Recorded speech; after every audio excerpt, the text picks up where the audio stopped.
Well, I just looked at my hair and I thought, my goodness, what a mess this is. I can't let people see me looking like this. So what I'm telling you is focus on my glasses. I've got a story for you today that I've been contemplating about telling. It's a long story, and it's one that I want to hold your attention. I've been thinking about it because I've got a birthday coming in a few days.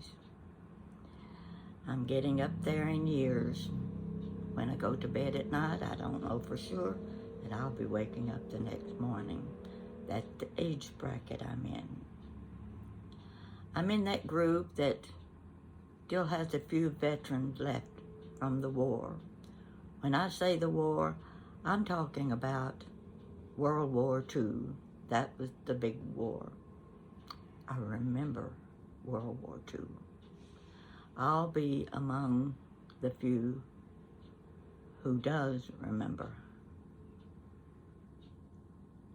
And I can tell you my own personal story. That's what I want to do.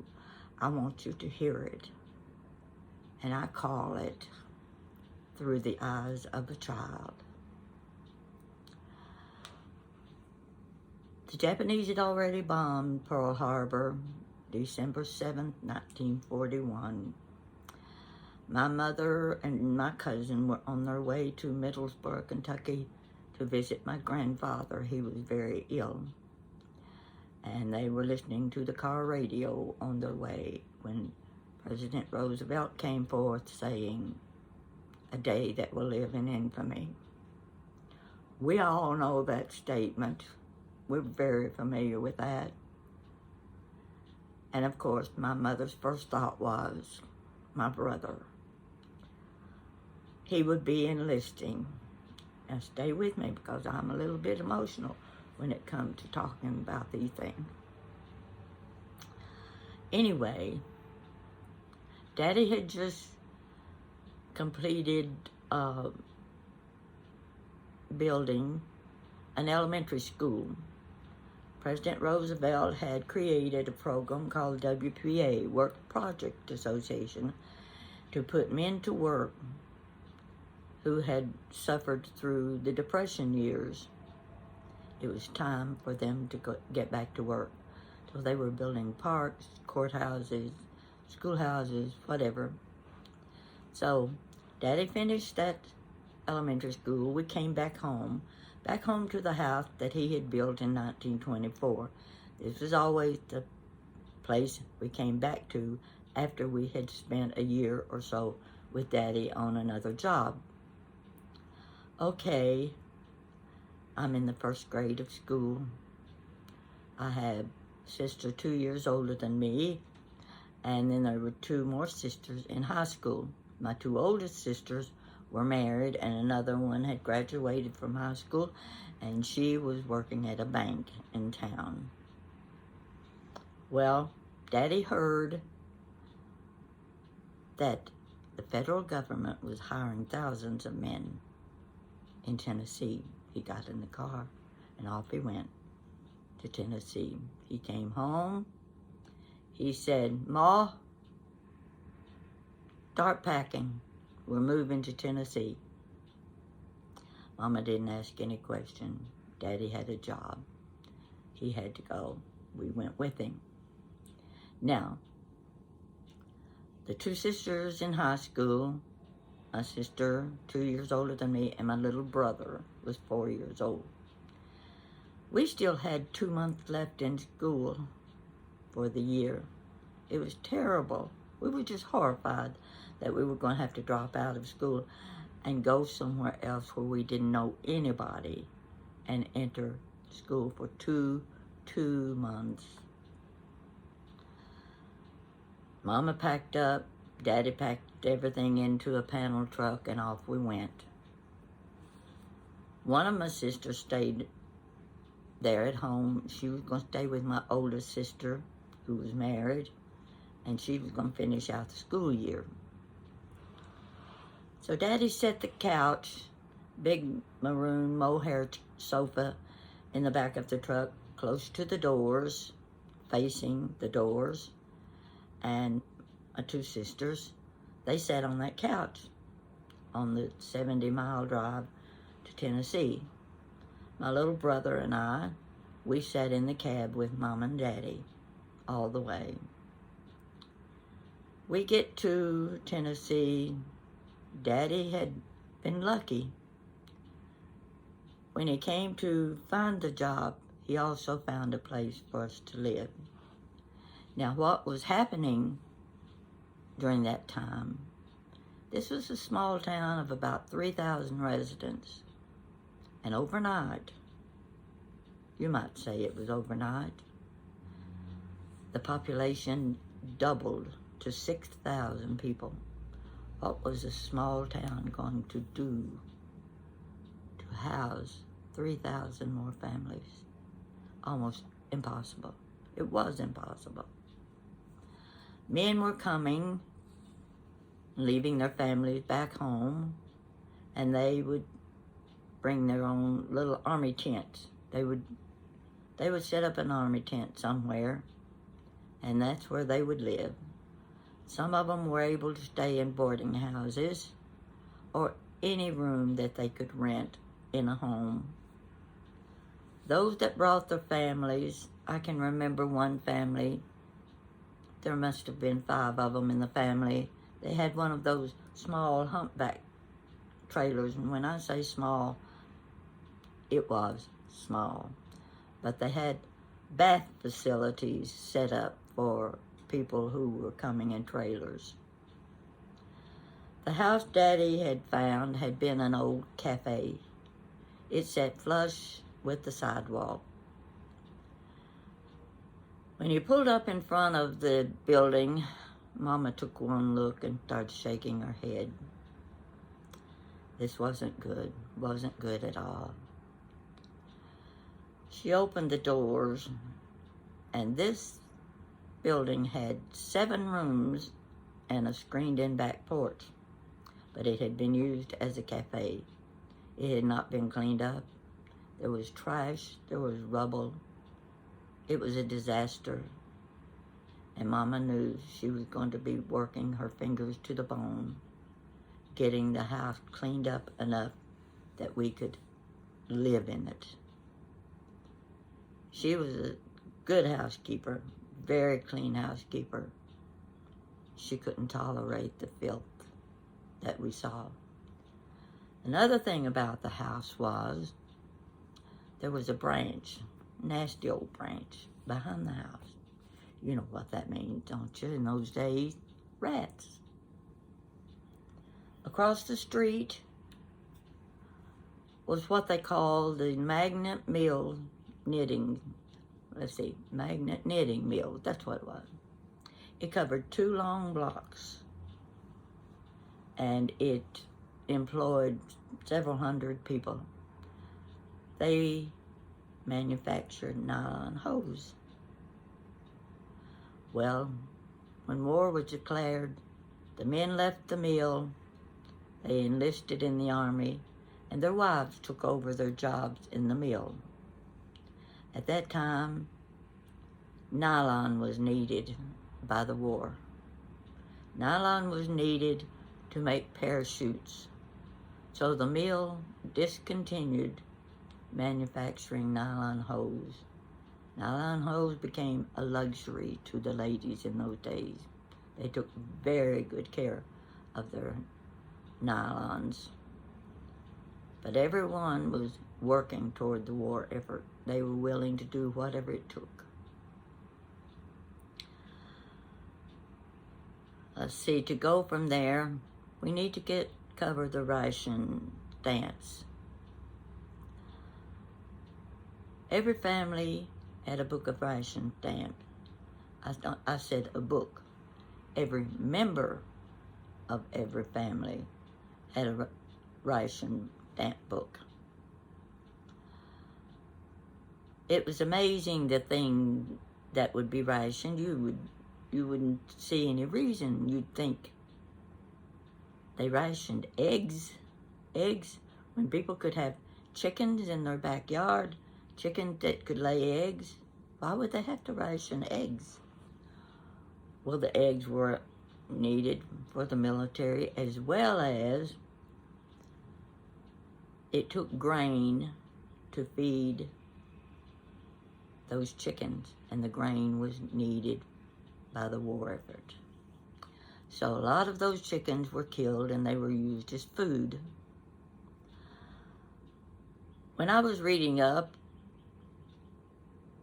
they also gave each person about 2 ounces of cheese a week. Every child got 2 ounces of cheese. Well, Mama could manage because since there were 5 of us kids there and Mom and Dad, there were 7 of us. She could take 7 eggs for the week and she could create good meals because she'd been raised on a big farm and she knew how to economize. She could stretch a dollar, she could stretch a meal, she could feed a crowd. So she put all of her efforts into conserving and saving for the war effort. Children got 1 pair of shoes a year. We went barefoot all summer long to save our good shoes. Somewhere along the way,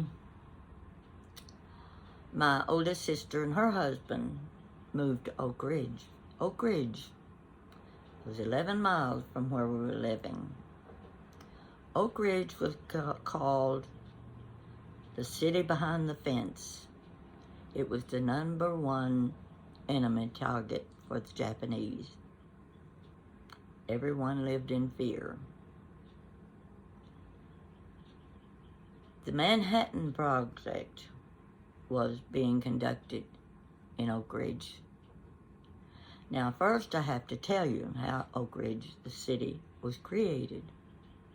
The federal government came in and they wanted to take 55,000 acres of farmland.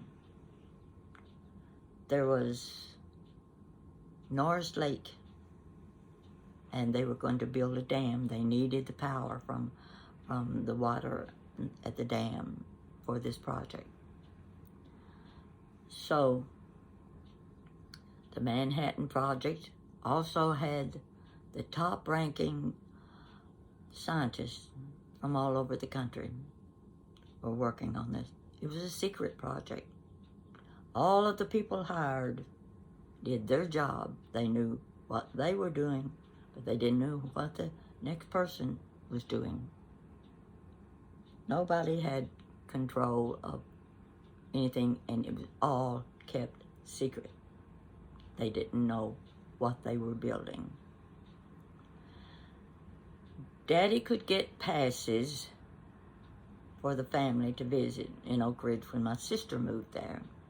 Her husband was working in one of the chemical plants, and she got to live in one of the houses like my dad was building. Now, they had different sizes, different numbers of bedrooms and bathrooms and what have you, and it depended on the number in the family. It depended on the status of the person going to be living there. Now, of course, the higher ranking people had first choice on the houses. My sister Velma had already graduated high school, and she came, stayed with us, and she got a job at Eastman Chemical Company. Eastman Chemical Company provided uranium. The uranium was being provided for the war effort. Let's see, where do I go from here? There's so much in this story that can be told, and I'm telling you what I remember. Parents didn't tell the children much. They didn't want to put fear into the lives of the children. They wanted them to live as normal a life as possible. And with the rationing of all the foods, the gasoline, the automobile tires, the men were carpooling. That way they could all use their gasoline ration stamps and have enough gas to drive back and forth to Oak Ridge to work. I remember Mama making Daddy's lunch every day. He had that little black metal lunchbox and a thermos. Even coffee was rationed, but she always had enough coffee to put in Daddy's thermos. Now, I can remember him coming home after work, and I was always anxious to see what he had left in his lunchbox. If you can picture half of a dry cheese sandwich, that was a treat to me. And every now and then Daddy would have a bite or two of something he didn't eat at lunch. Lunches didn't change much.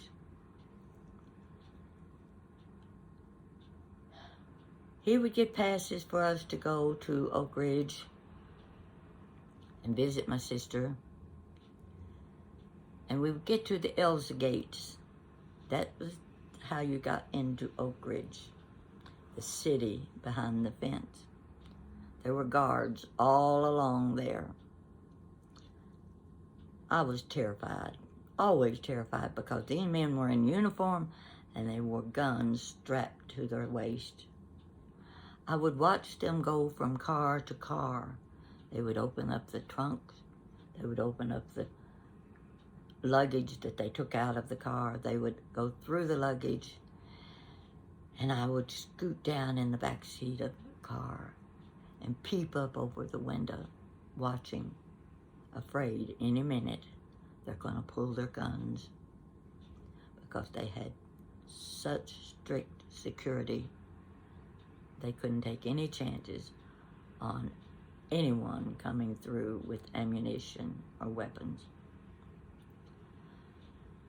Now, we finished the first 2 months of school in our new home. The thing about that was, when you had so many families coming from all over the United States to a small town like that, nobody knew each other. The children that lived there, had lived there all their lives, were being exposed to a total group of strangers. Everybody was a stranger. Now, the one thing I can say about that is this. They created a relationship by being alone and a stranger. And this relationship lasted a lifetime. It's amazing what can happen to people when they suddenly realize we're all in this together. We don't know each other, but we have to fight together. Those people remain friends forever. Forever. One of those friends is mine. She's 93 years old now. You can see I'm starting to mess up here.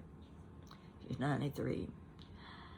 She calls me once in a while and she won't like to talk. She's going downhill. And she talks about my family. She was an only child. She didn't have the same problems that some of us had from big families. She never had to want for anything. She had parents and grandmother that took care of her. But she envied our family because there were so many of us. And every time I talk to her, she goes back and wants to talk about my family, how much she loved us. She'll be going soon, I'm sure. but she also remembers the many things, the good things about the war. My uncle from Texas rode the Greyhound bus all the way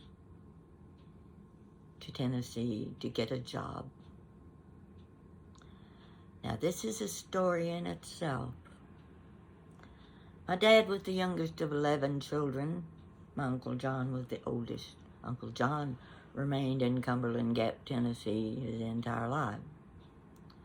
So one day, there was a knock on the front door, and Mama answered the door.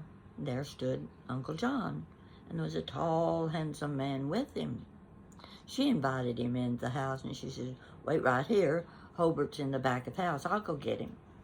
And she went there, and she called and said, "Hobart, you've got company." So Daddy came out through the house, saw Uncle John. They greeted each other, and there's this tall stranger. And Uncle John said, "Hobart, I want you to meet your brother Wiley."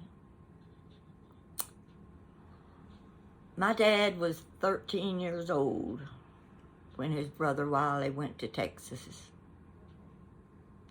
It had been 33 years since he'd seen him. My dad had grown up, married, and had 9 children when he met his brother the next time. He was there to get a job. And who gave him the job? My dad. He put him to work as a carpenter.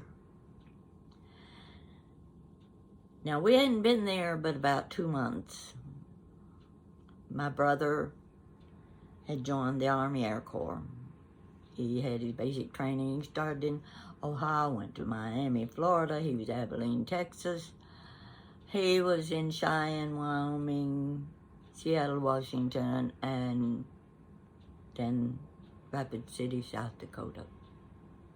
We didn't have telephones then, but the 2 ladies, 2 elderly sisters next door had a telephone, and they would let us use it when in emergencies. So it was the middle of the night. My sister and I are sleeping on a cot. She's on one end, I'm on the other.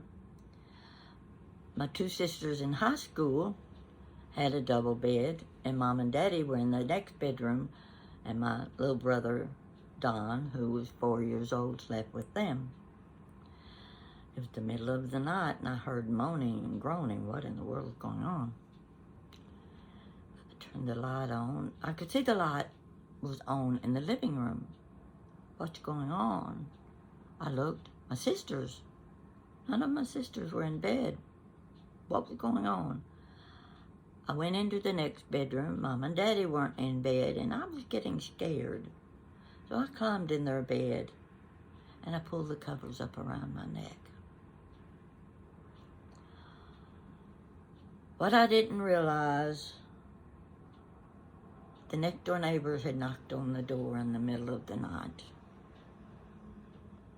She told my dad when he answered the door, "You've got a long-distance telephone call."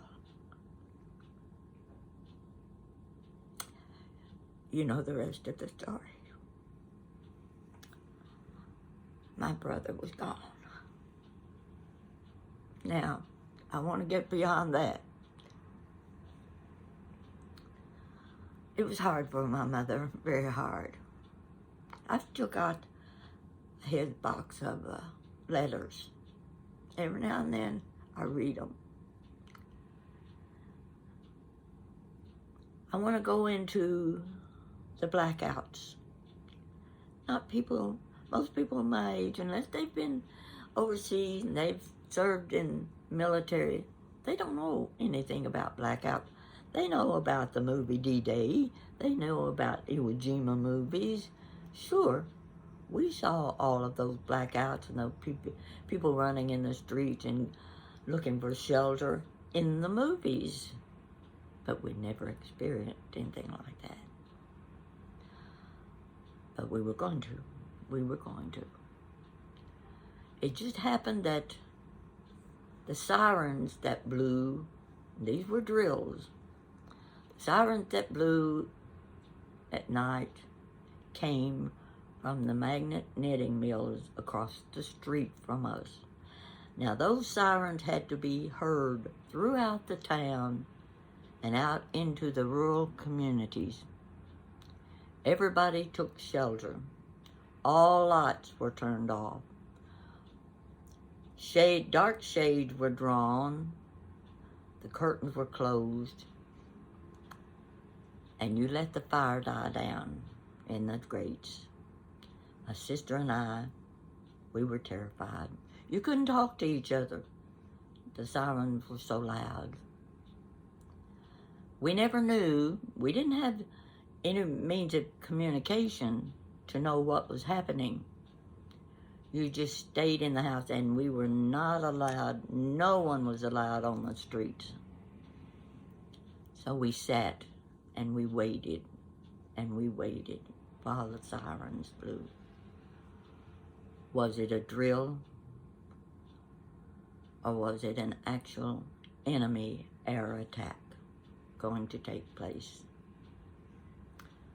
Ever so often, we went through this. My sister and I would sit huddled in the floor, hugging each other. We couldn't talk.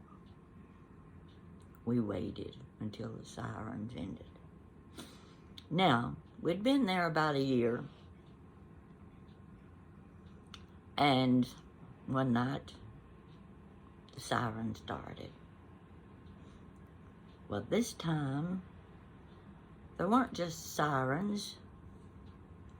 There were lights flashing across the sky.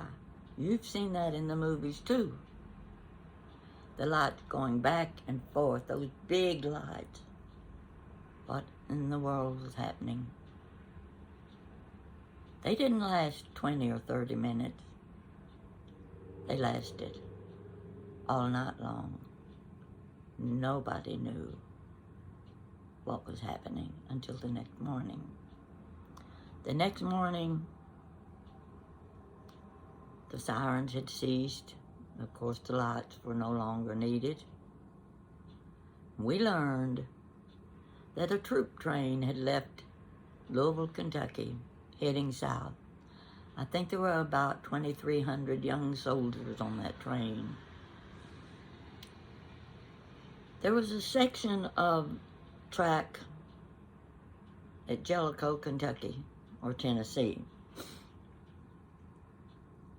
called the Narrows. Now you can look this up on the internet. You can read about the Narrows. You can read about this. But we were there in Tennessee when it happened. If a train was going too fast as it approached the Narrows, chances were it wouldn't make the curve. The engineer was running behind on time, so he speeded up the train. The young soldiers that already undressed were getting ready to crawl in bed. It was about 9 o'clock at night. They just had on their underwear and their socks, no shoes. And when the engineers speeded up the train, it didn't make the Narrows. It went into a river gorge. Several cars went in, down into the water, and the engineer and conductor were trapped under the cars, and several of the soldiers were also trapped, and they drowned. There were bodies clinging to the bank, steep bank. Dark, getting dark. There was a doctor who was coming home, and he was the first to spot the wreck. And all of these, he tried his best to pull those young soldiers up the bank. He had to rush back into the town of Jellicoe for help. When the townspeople heard what had happened, they came pouring out. Every store in the town shelves were depleted of merchandise. They took shoes, they took clothes, they took blankets. In the grocery stores, there were all of the milk, everything. The women got together. They made sandwiches. They made coffee. They made soups.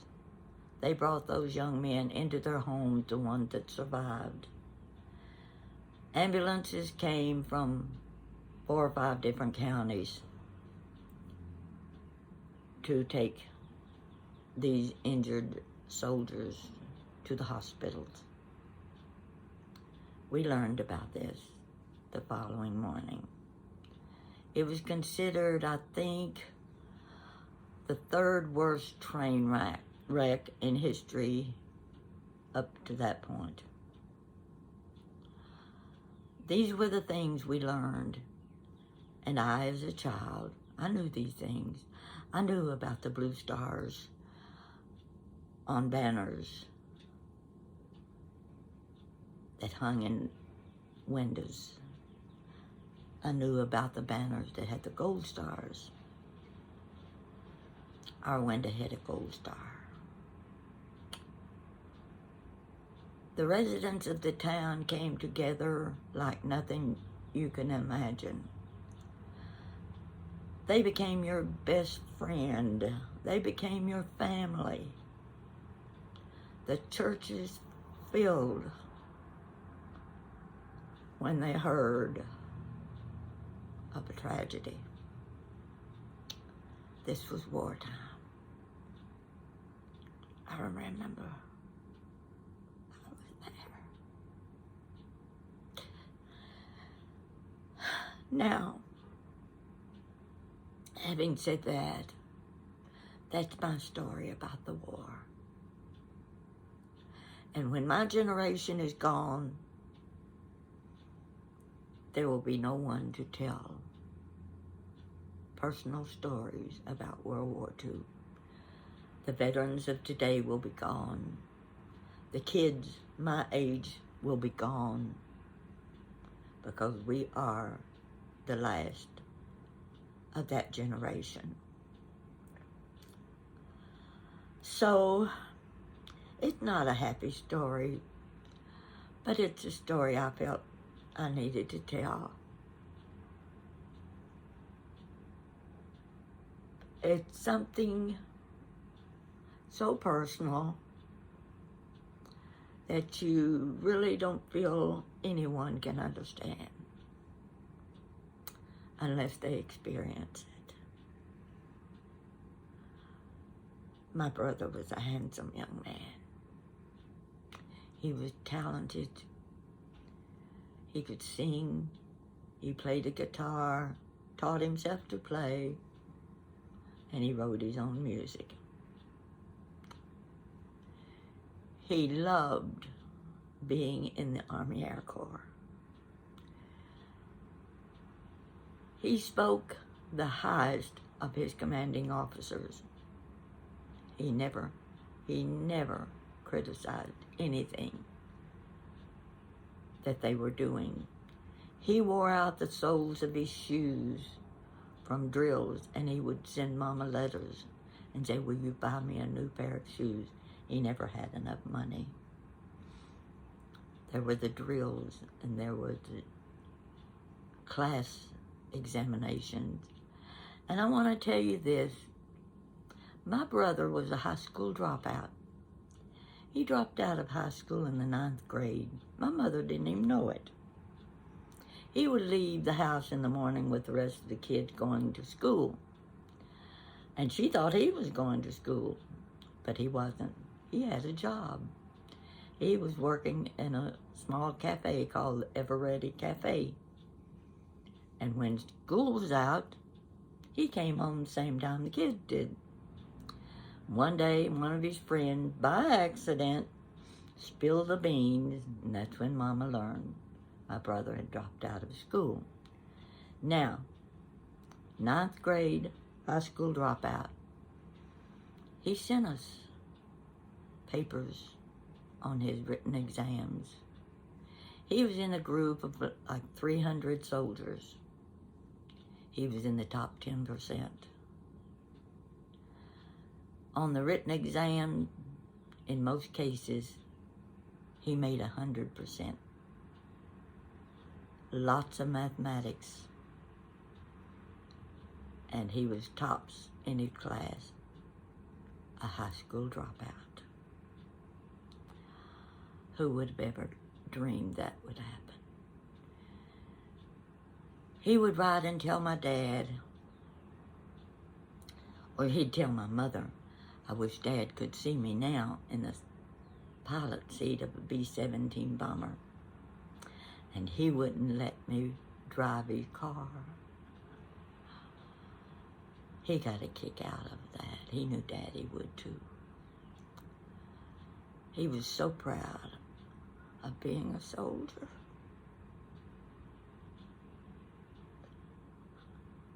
That's my story today. I hope you will take it to heart. And there are a lot more stories out there that need to be told. They need to be told because they're going to die and nobody will know. Thank you for watching today. Next time I'll make it a better story.